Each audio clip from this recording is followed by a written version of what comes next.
तो बिहार से संबंधित जो भी न्यूज है, जो पेपर में आता है, वो पकड़ने का हम लोग क्या करते हैं, प्रयास करते हैं। और देखिएगा यहाँ से न्यूज से प्रश्न भी आपकी बीपीएससी में पूछे गए हैं, पूछे जाते रहेंगे।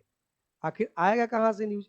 स्पेशली कोई बिहार के गजट तो पास नहीं हो रहा है आपके लिए, ठीक है। उस सर्वे के टाइम में जब सर्वे पास होगा तो सर्वे जब निकलेगा तो उस समय आप न्यूज को अपडेट कीजिएगा।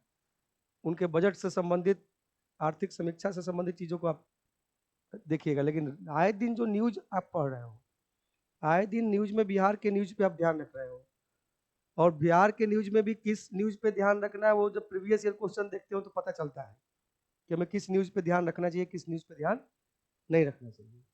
तो जो भी उससे संबंधित हम लोगों से बन पाता है, हम लोग करने का प्रयास करते हैं। सप्ताह में एक दिन काफी था न्यूज के लिए, कि सप्ताह भर का जो भी मसले हैं पेपर में जहां भी मिलेगा उसे हम लोग कवर कर लेंगे। और ये आपके पीटी के एग्जाम के लिए भी महत्वपूर्ण होगा। तो वीकली हो ही रहा है, और कभी कभी हो सकता है कि न्यूज उस स्तर का, उस स्टैंडर्ड का ना हो, तो उस स्थिति में हम लोग क्या करेंगे? तो उसके लिए समय जब बचेगा तो बीपीएससी के मेंस के जो क्वेश्चंस बैंक होंगे उसमें से किसी क्वेश्चंस पे काम करेंगे, है ना। तो दुबई सम्मेलन में चला बिहार के कृषि रोड मैप का जादू, ये न्यूज आपको पढ़ना चाहिए। 2012-13 में हरियाली मिशन का शुभारंभ हुआ था। 381 मिलियन पौधारोपण किया गया है अब तक। ऐसा नहीं है कि हरियाली मिशन से प्रश्न नहीं है, हरियाली मिशन से प्रश्न नहीं है, ऐसा नहीं है। हरियाली मिशन से हमेशा से प्रश्न बीपीएससी में कहीं ना कहीं आपको देखने को मिल जाता है। तो एक तो ये 381 मिलियन पौधारोपण किया गया है अब तक, तो ये न्यूज पे आपको ध्यान रखना चाहिए, ठीक है। दुनिया भर से लोग जलवायु परिवर्तन पर चर्चा के लिए दुबई में हो रहे हैं, संयुक्त राष्ट्र के एक बड़े सम्मेलन में हिस्सा ले रहे हैं। इस मौके में, इस मौके पर बिहार के जल जीवन हरियाली अभियान और कृषि रोड मैप की इस मौके पर खूब प्रशंसा हुई है।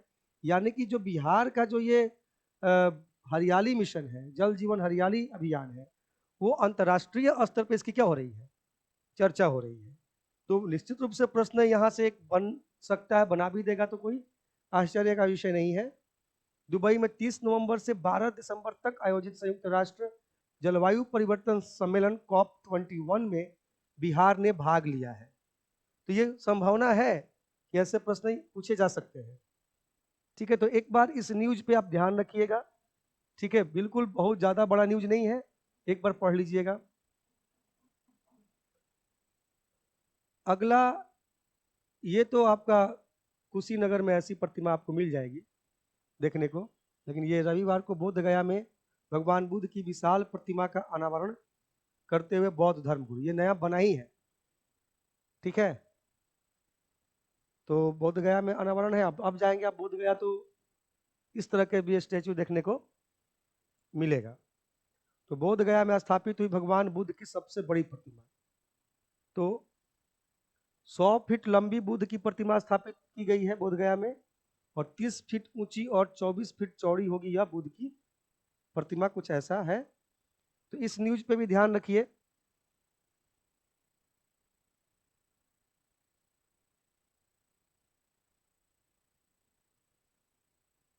बुद्ध इंटरनेशनल वेलफेयर मिशन के द्वारा प्रतिमा का स्थापन किया गया है।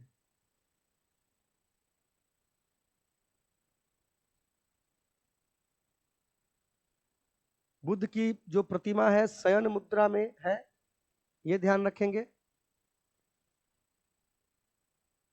ठीक है। राष्ट्रपति ने ज्योति को दिया श्रेष्ठ दिव्यांग जन पुरस्कार, शायद पिछली बार नहीं, वो दूसरी थी। दिल्ली में रविवार को राष्ट्रपति से पुरस्कार लेती ज्योति सिन्हा।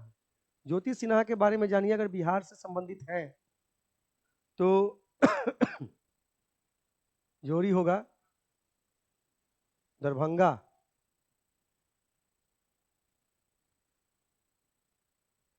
बिहार की बेटी ज्योति सिन्हा ने मिथिला लोक चित्रकला के माध्यम से इसे साबित किया है। ज्योति को विश्व विकलांगता दिवस पर रविवार को राष्ट्रपति ने श्रेष्ठ दिव्यांग जन पुरस्कार से सम्मानित किया है। तो ध्यान रखेंगे ज्योति सिन्हा को। इस वर्ष बिहार की इस अकेली बेटी ने यह राष्ट्रीय पुरस्कार प्राप्त किया है।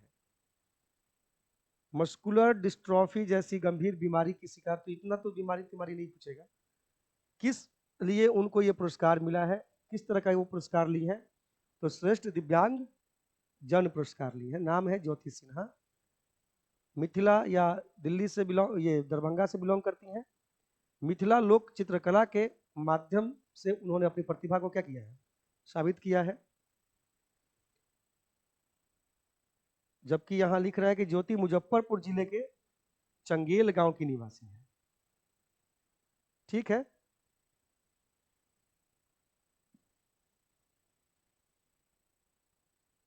इस न्यूज पे भी आपका ध्यान रहना चाहिए।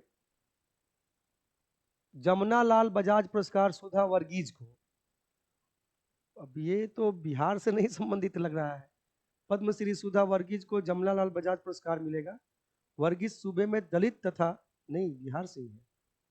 पद्मश्री सुधा वर्गीज को जमुना लाल बजाज पुरस्कार मिलेगा। वर्गीज सूबे में दलित तथा अभिवंचित वर्ग की बेटी व महिलाओं के आर्थिक, शैक्षणिक और सामाजिक उन्नयन, मतलब उनके विकास के लिए 4 दशक से काम कर रही है।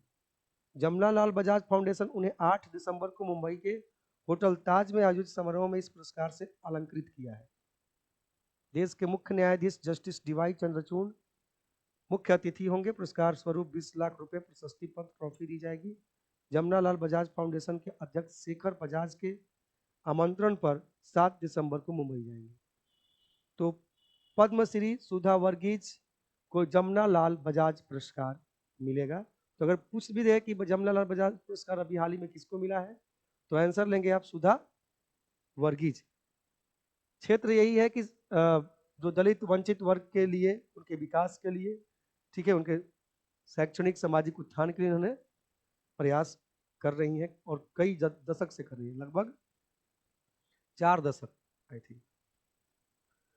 बिहार में मिचोंग का असर, 2 दिन होगी हल्की बारिश हुई, तो मिचोंग, तो मैंने मिचोंग का असर बिहार पे है, तो केवल बिहार पे असर होने की वजह से मिचोंग नहीं पूछेगा।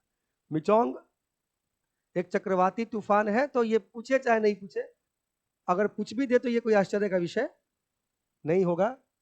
तो तमिलनाडु में बाढ़ से तबाही, 12 की मौत। तो हालांकि जिस दिन रिजल्ट आया था 3 राज्यों का, उस दिन भी मिचोंग को लेके हमारे देश के प्रधानमंत्री ने सचेत किया था कि उधर ध्यान रखना है, तूफान टकराने वाला है। ठीक है, तो वही मिचोंग आपके बिहार में भी असर कर गया। तो बस इतना ध्यान रखना कि मिचोंग है क्या, तो एक तरह के चक्रवाती तूफान का नाम है। मिचोंग के दक्षिण आंध्र प्रदेश में टकराने के कारण उसके बाहरी क्लाउड का असर बिहार में भी पड़ा है। तो इस न्यूज पे भी ध्यान रखना होगा और खासकर इस नाम को आपको ध्यान रखना होगा। बस इतना ही है न्यूज आज का। मतलब आज के क्लास में इतना